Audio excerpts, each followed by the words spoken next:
Pasti udah sering dengar kan soal Bitcoin, apalagi soal harganya yang naik turun terus. Tapi coba deh, kita lupain dulu soal hype dan harganya. Kali ini kita mau bedah tuntas, gimana sih teknologi di balik Bitcoin ini sebenarnya bekerja. Oke, biar kita benar-benar paham, ini nih peta perjalanan kita. Pertama, kita bakal lihat dulu kenapa sih Bitcoin ini sampai diciptakan. Terus, kita masuk ke teknisnya, gimana transaksinya jalan. Lanjut, kita pecahin teka-teki soal mining atau penambangan. Habis itu, kita lihat kenapa rantainya disebut-sebut nggak bisa diputusin. Dan terakhir, pertanyaan besarnya, apa benar Bitcoin itu mustahil diretas? Yuk kita mulai. Oke, untuk ngertiin Bitcoin, kita harus flashback dulu ke awal mulanya. Dan ceritanya ini dimulai di tengah-tengah kekacauan finansial global yang bikin geger seluruh dunia.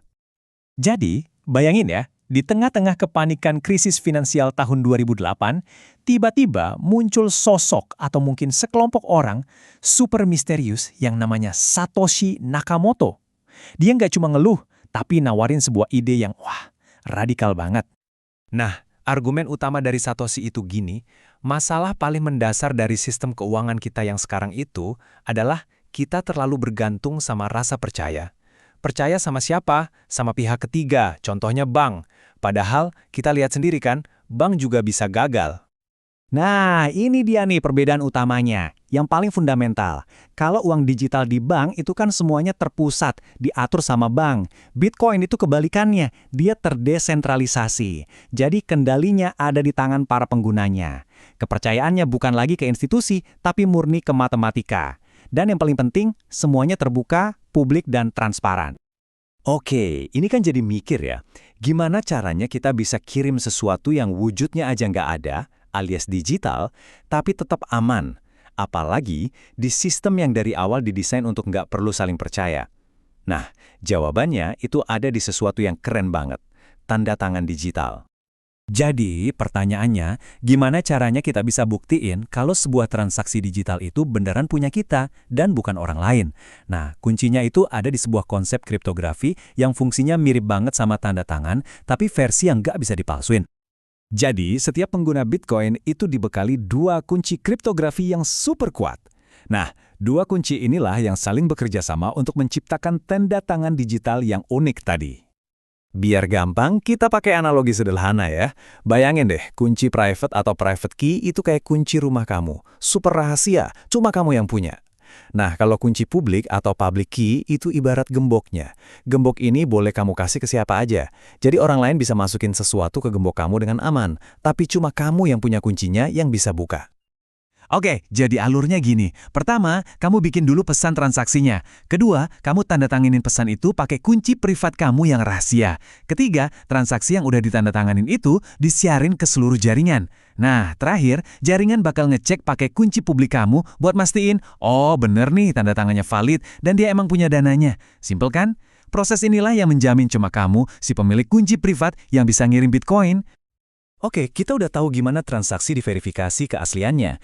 Tapi pertanyaannya, gimana caranya transaksi-transaksi ini dicatat secara resmi di buku besar publik? Nah, disinilah kita masuk ke sebuah proses yang jenius banget yang disebut penambangan atau mining. Jadi jantungnya proses mining ini adalah sesuatu yang namanya hashing.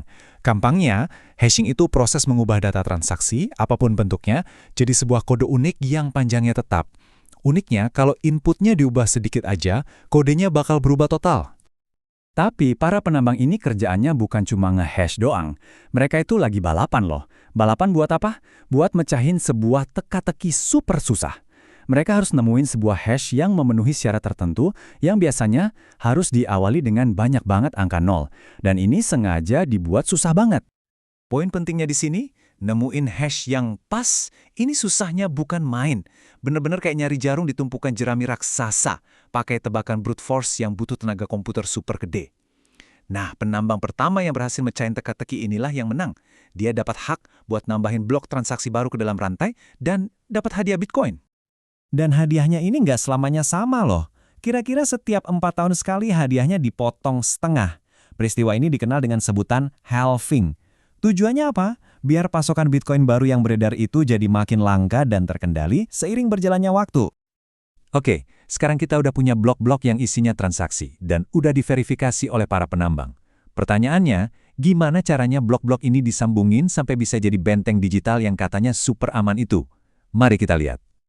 Nah, ini dia kejeniusannya. Setiap blok yang baru dibuat itu mengandung sidik jari atau hash dari blok sebelumnya. Jadi mereka saling terkait kayak rantai yang nggak bisa dipisahin. Sekarang bayangin ada peretas mau ngubah satu aja transaksi di blok yang lama. Otomatis, hash blok itu bakal berubah kan? Nah, karena hashnya berubah, sambungannya ke blok berikutnya langsung putus. Efeknya kayak domino. Seluruh rantai setelah blok yang diubah itu jadi nggak valid. Rusak semua. Tapi, gimana ceritanya kalau ada dua penambang di dua tempat berbeda, mecahin teka-teki di waktu yang bersamaan? Wah, ini bisa kejadian loh. Kalau ini terjadi, jaringannya bakal bingung sesaat. Bakal ada cabang, di mana ada dua versi rantai yang sama-sama valid dan saling bersaing. Tapi tenang, kebingungan ini nggak berlangsung lama. Jaringan punya aturan main yang sangat simpel untuk menyelesaikan masalah ini. Rantai yang paling panjang yang akan menang. Jadi, para penambang lain akan otomatis lanjut bekerja di rantai yang lebih cepat nambah blok barunya. Rantai yang lebih pendek, ya, bakal ditinggalin dan dianggap yatim piatu. Dengan cara ini, jaringan selalu kembali ke satu versi kebenaran yang sama. Oke, ini semua ngebawa kita ke pertanyaan utamanya nih. Dengan semua lapisan keamanan yang canggih ini, apa benar Bitcoin itu nggak bisa diretas? Mungkinkah ada seseorang atau kelompok dengan kekuatan super besar yang bisa menjebol sistem ini? Secara teori, ada satu ancaman terbesar buat integritas blockchain, namanya serangan 51%.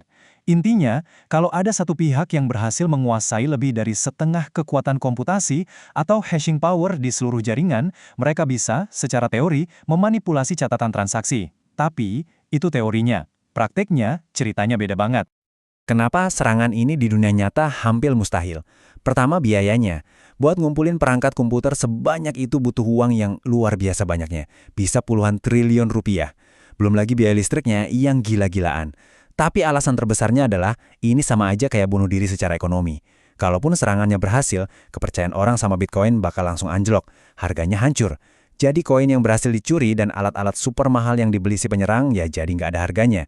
Justru jauh lebih untung main jujur dan ikut nambang daripada ngerusak sistemnya.